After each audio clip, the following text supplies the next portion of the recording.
اللہ کے نام سے شروع جو بڑا مہربان نہایت رحم فرمانے والا ہے۔ کیا آپ کے پاس چھا جانے والی قیامت کی خبر پہنچی ہے؟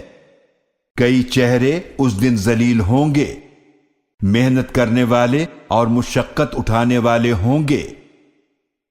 وہ بھڑکتی ہوئی آگ میں جھلس رہے ہوں گے، انہیں کھولتے ہوئے چشمے سے پانی پلایا جائے گا۔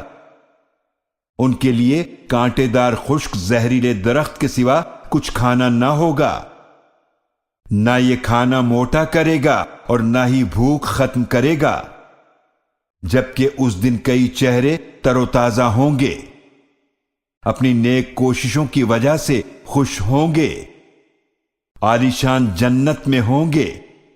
وہ اس جنت میں کوئی بیکار بات نہیں سنیں گے، اس میں بہتا ہوا چشمہ ہے، اس میں اونچے اونچے تخت ہوں گے اور رکھے ہوئے پیالے ہوں گے، اور قطاروں میں لگے ہوئے تکیے ہوں گے اور بچھے ہوئے قالین ہوں گے۔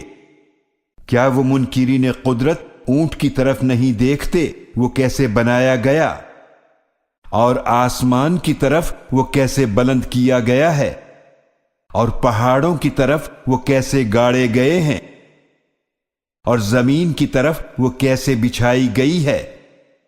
تو آپ صلی اللہ علیہ وآلہ وسلم نصیحت فرماتے رہیں، بے شک آپ صلی اللہ علیہ وآلہ وسلم تو نصیحت ہی فرمانے والے ہیں۔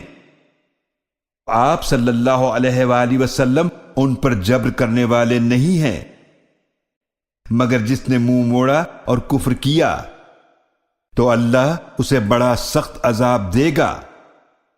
بے شک انہیں ہماری ہی طرف واپس آنا ہے، پھر بے شک ہمارے ہی ذمے ان کا حساب لینا ہے۔